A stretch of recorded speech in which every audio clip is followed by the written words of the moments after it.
ये आरजेडी की मतलब ऐसी ऐसा दल है, उनकी सोच बता रहे हैं। और आज पूरा बिहार आधा बाढ़ पीड़ित से लोग ग्रसित हैं, उसके बाद भी नेता प्रतिपक्ष विदेश दौरे पे हैं। बाढ़ से करा रहा बिहार, लेकिन कोई आरजेडी का कोई नेता घूम रहा है कि भाई बाढ़ पीड़ितों में। मैं जहां जहां पर गया था अपने नेता चिराग पासवान के साथ, वहां आरजेडी के विधायक लोग हैं, कहीं पूछने तक नहीं गए हैं, और उनके नेता ही नहीं है। उनके नेता पूरा देश से लापता है, और वो अपने ऐशो आराम की जिंदगी में गए हैं। क्या कोई सरकारी कार्यक्रम में गए हैं? नेता प्रतिपक्ष का बहुत बड़ा महत्वपूर्ण योगदान होता है सरकार में, लेकिन उनको कोई मतलब है बिहार की जनता से? वो लोग सिर्फ जात पात की राजनीति करते हैं और बाकी बिहारियों से कोई मतलब नहीं। निश्चित रूप से मैंने मीडिया के माध्यम से कल देखा है, उनका दल बना है और सब दल अपनी अपनी बात करता है। तो बात करने के लिए हम ना उनको रोक सकते हैं, ना आप उनको रोक सकती हैं, लेकिन बात कहने में और धरातल पर काम करना अलग विषय है। चुनाव आएगा तो पता चलेगा कि कौन क्या कर सकता है। मैं दावे के साथ कह रहा हूँ 4 की 4 सीट एनडीए चुनाव जीतेगी। 4 सीट में से किसी पर लोजपा रामविलास जीतेगी? देखिए, आपने बताया 4 सीट में कोई सीट लोजपा रामविलास जीतेगी, ये नहीं, ये बात हमारे राष्ट्रीय अध्यक्ष जी और सभी पार्टी के बड़े नेता बैठेंगे। कौन सीट किसको मिलेगी ये पार्टी के राष्ट्रीय नेतृत्व तय करेगा, और जो तय करेगा, जो जिसको एनडीए घटक दल के जो सीट मिलेगा, जो जदयू को मिलेगा, भाजपा को मिलेगा, लोजपा को मिलेगा, मांझी जी को मिलेगा, किसी को मिलेगा, पूरी तरह से एनडीए एकजुट होकर के चुनाव लड़ेगा, उपचुनाव में, और जीतने का काम करेगा। राजद नेता मुन्ना शुक्ला को जो है सुप्रीम कोर्ट ने आजीवन कारावास की सजा सुनाई है, राजद तिवारी को जो है राहत मिली है। नहीं, देखिए, ये सुप्रीम कोर्ट ने जो निर्णय दिया है उस पर हम कोई कमेंट नहीं कर सकते हैं, और सुप्रीम कोर्ट का निर्णय आया है, ये जो भी निर्णय आया है अब उस पर कोई हमको कमेंट नहीं करना। जहां तक मेरे भाई की बात आप करें, वो मेरा पर्सनल जरूर खुश है, लेकिन पार्टी का ये क्वेश्चन नहीं है, इसको आप लोग हमारे भाई से ही पूछ सकते हैं। चिराग पासवान ने कहा था कि अगर आरक्षण में छेड़छाड़ होगा, हम बता रहे हैं, झारखंड में हमारे नेता चिराग पासवान जी, आप देख रहे होंगे, लगातार कार्यक्रम कर रहे हैं। अभी वो 29 सितंबर को उन्होंने धनबाद में बड़ा कार्यक्रम किया है, और निश्चित रूप से वहाँ हमारे प्रभारी जमुई सांसद अरुण भारती, सह प्रभारी हमारे सब लोग वहाँ कैंप कर रहे हैं। और मैं आपको बता, फिर नेतृत्व, अभी गठबंधन की घोषणा नहीं हुई है, सभी नेता एक दूसरे के संपर्क में हैं, और सौहार्दपूर्ण वातावरण में गठबंधन होगा तो गठबंधन में लड़ेंगे। लेकिन मैं एक चीज आपको बता दूं कि हमारा एनडीए में गठबंधन बिहार में है। हम गठबंधन से अलग होकर के, आपने देखा होगा कि नागालैंड में चुनाव लड़े थे और हम लोग 2 सीट वहां जीते भी थे। तो अब वहां क्या निर्णय होगा उसको थोड़ा सा इंतजार करिए, और उसके बाद फिर हम आपको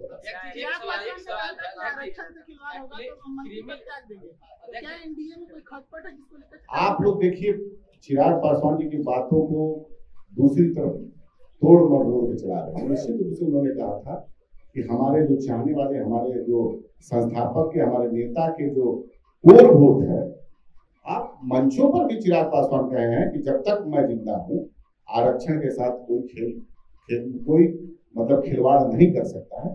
तो आज भी पार्टी उस लाइन पे खड़ी है। हमारे नेता ने तो इसको स्पष्ट रूप से अपने मंचों पर बता दिया है कि जब तक वो हैं, जब तक वो जिंदा हैं, तब तक आरक्षण के साथ कोई खिलवाड़ नहीं कर सकता। और वो हमारे नेता ने तो सिद्ध कर दिया ना। प्रधानमंत्री जी हमारे नेता की बातों को सुन करके हम तो धन्यवाद करते हैं अपने नेता को और प्रधानमंत्री जी को, उन्होंने उनकी बातों को फिर पर मुहर लगाई है। देखिए, आप लोगों का सूत्र ये कहीं से, आप लोग देखिए, आप लोगों का हम कुछ नहीं कह सकते, आप लोग स्वतंत्र हैं, लेकिन ऐसा भ्रामक बातें से हम परहेज, हम आग्रह करेंगे। करिए, प्रशांत किशोर जी अपना दल बनाए हैं, वो अपना काम कर रहे हैं। हम अपने संस्थापक और अपने नेता आदरणीय चिराग पासवान जी के पद चिन्हों पर बिहार फर्स्ट, बिहारी फर्स्ट पर हमारे कार्यकर्ता, हमारे नेता सब पूरे बिहार में भ्रमण कर रहे हैं, उनकी बातों को घर घर पहुंचाने का काम कर रहे हैं। 30 सितंबर को आपने देखा होगा कि यहाँ से कार्यक्रम करके बिहार अभी बाढ़ की विभीषिका से, हमको लगता है कि जो ही नेपाल से आने वाली नदी है उससे पूरा बिहार में लगभग आधे से ज्यादा क्षेत्र में बाढ़ का भयंकर तांडव हो रहा है। उसमें हमारे नेता आदरणीय चिराग पासवान जी 30 को यहाँ से पूर्णिया, कटिहार, सहरसा और 1 तारीख को लगातार 2 दिवसीय दौरे पर थे। कोसी से प्रभावित बहुत सारे लगभग सैकड़ों पंचायत का उन्होंने दौरा किया। वहां जिला स्तरीय उन्होंने समीक्षा की डीएम से, एसपी से, और हम लोग के पार्टी लोक जनशक्ति पार्टी रामविलास के सभी हमारे नेता उपस्थित थे और उस जिला अध्यक्ष के साथ वहां उस जिले के सभी महत्वपूर्ण नेताओं के साथ बैठक किए और बाढ़ में बुरी तरह से पीड़ित लोगों के दुख बांटने में गए थे और कुछ जगहों पर कार्यकर्ताओं के द्वारा, नेताओं के द्वारा राहत सामग्री की भी व्यवस्था की गई थी, जिसको उन्होंने नाव पर लेकर के दर्जनों गांव में उन्होंने अपने हाथ से जो पीड़ित हैं उनको वितरण किया। और मैं आपको बताना चाहता हूं कि बिहार में कोसी डैम से, चाहे आप वाल्मीकि नगर बैराज से और नेपाल से जितनी नदियां, ये बिहार के साथ बड़ा दुर्भाग्य है कि प्रत्येक वर्ष, इस बार तो समझिए हमको लगता है कि कई वर्षों का रिकॉर्ड तोड़ हो गया था। कोसी तटबंध के ऊपर से पानी बह रहा था, मतलब पूरा वो जो डैम है उसके ऊपर से पानी निकल करके और उसी में दरभंगा का एक बांध टूट गया, जिसमें बहुत हजारों के हजारों गांव आज बुरी तरह से, बिहार में मतलब सीतामढ़ी से लेकर के पूर्वी चंपारण, पश्चिमी चंपारण, गोपालगंज, हाजीपुर हो चाहे शिवहर हो, फिर उधर आप कोसी से अररिया, मधेपुरा, सहरसा, सुपौल, खगड़िया, बहुत सारे लोग प्रभावित हैं।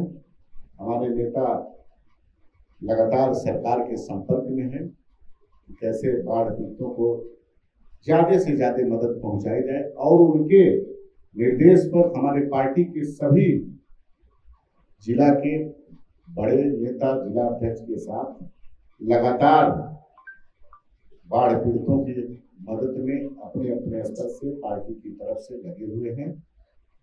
उसके बाद मैं बताना चाहता हूं कि 8 अक्टूबर को हमारे संस्थापक प्रोफेसर रामविलास पासवान जी की पुण्यतिथि है।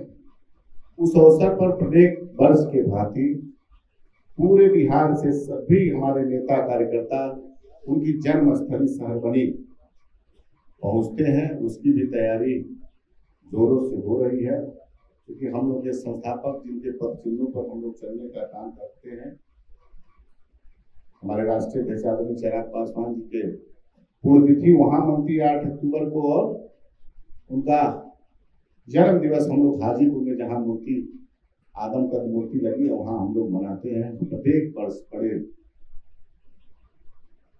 पूरे कार्यकर्ता बिहार से इकट्ठा होते हैं। इस वर्ष हम लोग 8 अक्टूबर को वहां पर इकट्ठा होंगे और साथ ही साथ नेता के जो द्वारा बताया गया है 28 नवंबर को हम लोग जो गांधी मैदान में स्थापना दिवस के दिन तैयारी हम लोग की चल रही है, उसकी भी सभी हमारे नेता सभी जिला में जा करके तैयारी कर रहे हैं। सभी कार्यकर्ताओं से आग्रह कर रहे हैं, निमंत्रण कर रहे हैं कि आप लोग 28 अक्टूबर को गांधी मैदान में लाखों की संख्या, 28 नवंबर को स्थापना दिवस के दिन लाखों की संख्या में वहां पर सबको आमंत्रित किया जा रहा है, पहुंचने के लिए आग्रह किया जा रहा है। और इस बार स्थापना दिवस के दिन हम लोग बहुत बड़ा कार्यक्रम करने का राष्ट्रीय अध्यक्ष के उस पर हम लोग काम कर रहे हैं। और बिहार में हम लोग निरंतर बाढ़ पीड़ितों के भी हमारे नेता संपर्क में हैं, हम लोग सब लोग संपर्क में हैं। यही हम आपके बीच कहना चाहते हैं। इसके अलावा आप लोगों को अगर कुछ पूछना है तो आप बताएं। बाढ़ से करा रहा बिहार, लेकिन कोई आरजेडी का कोई नेता घूम रहा है कि भाई बाढ़ पीड़ितों में। मैं जहां जहां पर गया था अपने नेता चिराग पासवान के साथ, वहां आरजेडी के विधायक लोग हैं, कहीं पूछने तक नहीं गए हैं। मैं दर्जनों ऐसे विधानसभा बता रहा हूं, कोई वहां पर उन बाढ़ पीड़ितों का हाल चाल पूछने का काम नहीं करता है। ये मेरा आरोप है उन लोगों को। और उनके नेता ही नहीं है, उनके नेता पूरा देश से लापता है और वो अपने ऐशो आराम की जिंदगी में गए हैं। क्या कोई सरकारी कार्यक्रम में गए हैं? उनको बिहार में नहीं रहना चाहिए। नेता प्रतिपक्ष का बहुत बड़ा महत्वपूर्ण योगदान होता है सरकार में, लेकिन उनको कोई मतलब है बिहार की जनता से? मैं कह रहा हूं, बिहार की जनता बाढ़ पीड़ितों से, चाहे किसी भी प्रकार के पीड़ितों से, उन लोगों को कोई मतलब नहीं है। वो लोग सिर्फ जात पात की राजनीति करते हैं और बाकी बिहारियों से कोई मतलब नहीं। प्रशांत किशोर जो है दलित समाज से अध्यक्ष बने, कैसे देख रहे हैं? देखिए, सब दल को अध्यक्ष बनाने का अधिकार है।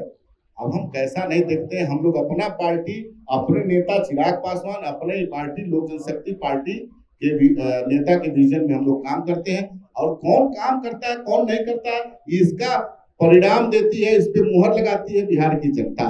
और बिहार की जनता ने हम लोग पर मुहर लगाकर 5 में 5 सीट जीत दर्ज कराया। और आने वाले विधानसभा में मैं बता दूंगा आपको कि लगातार जनता के बीच में रहने के कारण एनडीए को 200 से ज्यादा सीट मिलेगा, जीत करके फिर सरकार बनेगी। लगभग आधा पूरा बिहार करा रहा है बाढ़ से, लेकिन नेता प्रतिपक्ष में बार बार बोलता हूँ, जब सदन चलता है तब भी नेता प्रतिपक्ष नहीं रहते हैं। और ये आरजेडी की मतलब ऐसा दल है, उनकी सोच बता रहे हैं। और आज पूरा बिहार आधा बाढ़ पीड़ित से लोग ग्रसित हैं, उसके बाद भी नेता प्रतिपक्ष विदेश दौरे पे हैं और उनके कुछ नुमाइंदे मीडिया में बने रहने के लिए। बिहारियों की चिंता उनको कोई नहीं है, किसी भी प्रकार की उनको चिंता नहीं है, लेकिन वो लोग मीडिया में बने रहेंगे, लेकिन बिहार की जनता के सुख दुख से कोई मतलब नहीं है। सिर्फ वोट और जात की और उन्माद की राजनीति करते हैं, मेरा आरोप है। अध्यक्ष जी, सवाल है कि जिस प्रकार से आप कह रहे हैं, तो विपक्ष भी इस बात को कह रहा था कि जैसे ही बिहार में बाढ़ आया तो पहले नीतीश बाबू गए दिल्ली, राज्यपाल भी चले गए, बिहार को चिंता किसी की नहीं है। देखिए, आप लोग नीतीश कुमार जी कितना दिल्ली जाते हैं कोई छुपा नहीं है। हमारे मुख्यमंत्री दिल्ली जाते हैं और आपने देखा होगा जिस दिन गए उसके अगले दिन तो दिल्ली की सरकार और बिहार की सरकार का अटूट अंग है दिल्ली की सरकार का बिहार सरकार। और बिहार जा सकते हैं मुख्यमंत्री दिल्ली में, बहुत सारी योजना वहां से लाभ ले सकते हैं, मेरा अधिकार है। और ये सरकारी यात्रा थी, बिहार की बेहतरी के लिए यात्रा की। और उसके बाद से मुख्यमंत्री जी बैठ करके हर सभी जिला के अधिकारी और सभी जिला के प्रशासन से लगातार संपर्क में है कि कैसे बाढ़ पीड़ितों को ज्यादा से ज्यादा मदद दिलाया जाए। एक और सवाल है कि राजू जी, एक सवाल था, दलित समाज से अध्यक्ष बनाया प्रशांत किशोर जो है राजद ने जारी किया है 2008 के समय का, कि जिस समय मनमोहन सिंह की सरकार थी उस समय बिहार में जो बाढ़ था उसको जो है राष्ट्रीय आपदा घोषित किया गया था। 1000 करोड़ रुपए का जो है आवंटन दिया गया था कि जो लोग ग्रसित हैं उनको बांटा। देखिए, चुनाव आयोग के अधीन आता है उपचुनाव करना, ये सरकार का विषय नहीं है, स्वतंत्र संस्था है। निर्वाचन आयोग जब भी चुनाव का घोषणा करेगा, उपचुनाव निश्चित रूप से 4 विधानसभा में बिहार में होना है, उसके लिए एनडीए पूरी तरह तैयार है। अब जब घोषणा होगा चुनाव में 4 की 4 सीटें एनडीए जीतने का काम